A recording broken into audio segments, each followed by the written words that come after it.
All right, so you ready for this? We're going deep on some seriously hot takes about Tupac's legacy. Oh, yeah. And we're pulling these from the Real Talk with Lady T podcast. Okay. And their guest was music executive Wack 100. Interesting. And he did not hold back. No, he's not known for holding back. He called Tupac a follower, not a leader. And he even suggested Tupac kind of had a hand in his own death.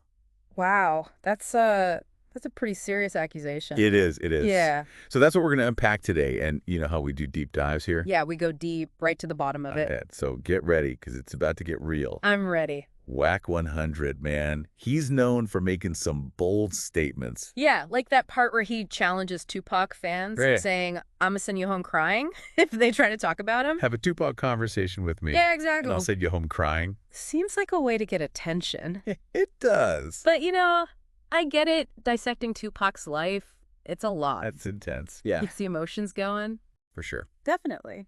Before we get into it, I think it's important to just, state the obvious here. Go for it. We're dealing with some serious accusations against someone who is not here to defend himself. Right.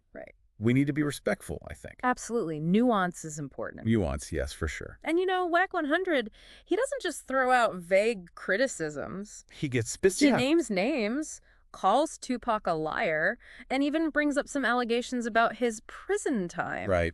Heavy stuff. Yeah, and then there's the whole snitch accusation. Oh, yeah, from that song, Against All Odds. Where he calls out Haitian Jack. That seemed to really bother Wack 100. What is it about that song? What's the backstory there?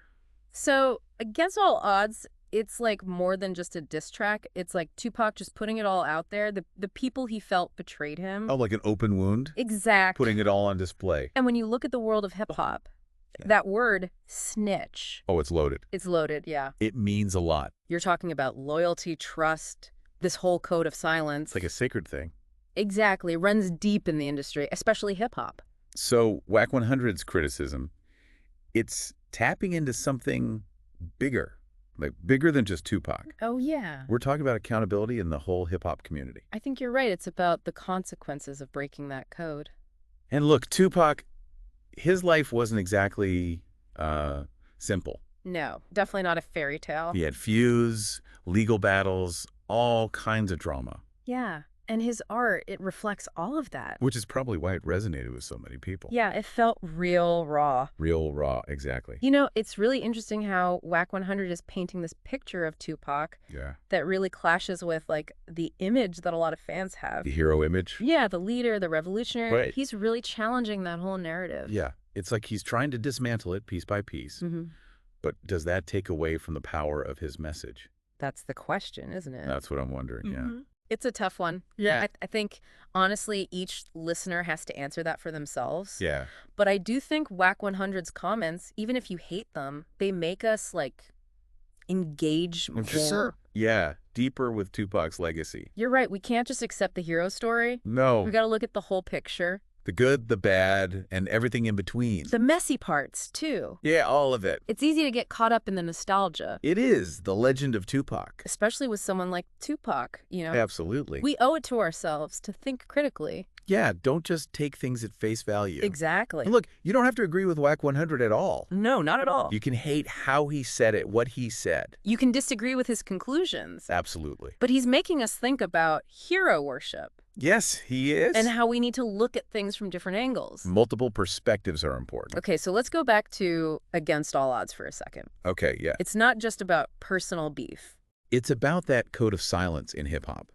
What is that all about? Why is it such a big deal? It's like, imagine this world where you can't show weakness. Where asking for help outside the group, that's seen as betrayal. Wow. That's the reality for a lot of people in hip-hop. So they handle things internally. Yeah, they have to, in-house. Even if it means ignoring some bad stuff. Sometimes, it's a way to protect themselves. Our outside forces. From people who don't get it. Yeah. Who don't understand their culture. Exactly. Their struggles. Right. So when Tupac called Haitian Jack a snitch, he was saying he broke that code. You went outside the community. Yeah. Maybe for revenge, who knows? And that's a huge offense. Huge. Yeah, you just don't do that. Okay, so that makes a lot more sense now. Okay, good. Let's talk about Tupac's music for a minute. Okay, yeah. You talked about Changes and Dear Mama. Right. They connect with so many people. They do. Why? What makes them so timeless? I think, first of all, they're about things we all deal with. Universal themes. Exactly, like societal problems, personal struggles. Wanting a better world. Yeah, in Changes, Tupac's talking about racism. Police brutality. Poverty. He doesn't shy away from it. No, he's right there in your face. He's laying it all out, no sugarcoating. And it's raw, you know. Too raw. You can feel the anger. Yeah, the pain. But the hope, too. The hope is there, too. And then, dear mama, that's just beautiful. It is such a tribute to his mom. 100's Shakur. It's personal, but goes beyond that. It's about motherhood, right? Yeah, the sacrifices mothers make. Unconditional love.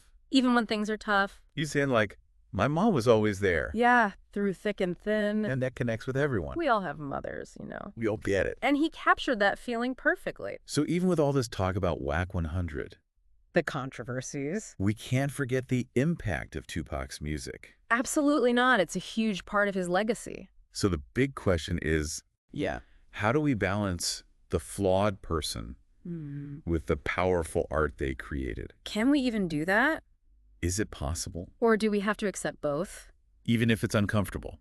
That's the tough part. Yeah, it's a hard question. But it's a question we need to ask.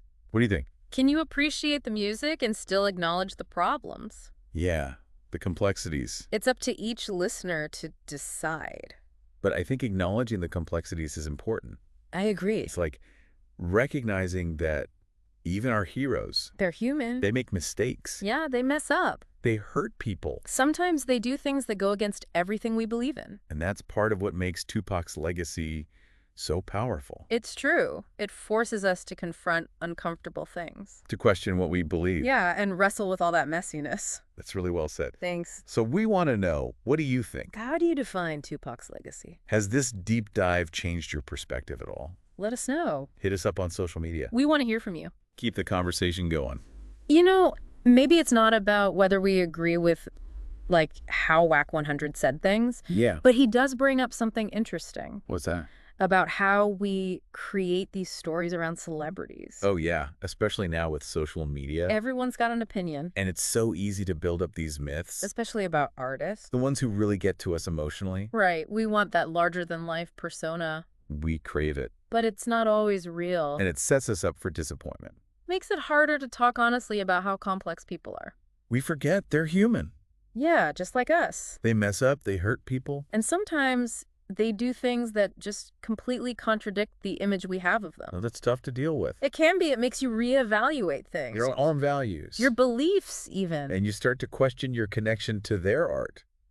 It's easier to just stick with the myth. Way easier. Ignore the messy stuff. But that's not how we grow. No, it's not. We got to embrace those gray areas. The contradictions. Maybe that's what this deep dive is really about. What do you mean? It's not about deciding if Tupac was a hero or a villain. Right. It's about understanding that he was both. And everything in between. Yeah, those uncomfortable truths. That's what makes him so fascinating. So complex. Even with all the criticism, all the evidence. His impact is undeniable. On music, on culture. Yeah, society. He still speaks to people. Millions of them. His words still have power. So as we wrap this up, keep questioning. Keep digging deeper. Have those tough conversations. The ones that help us understand ourselves better. And the world. Remember, there's always more to learn. More perspectives to consider. Thanks for joining us on this deep dive.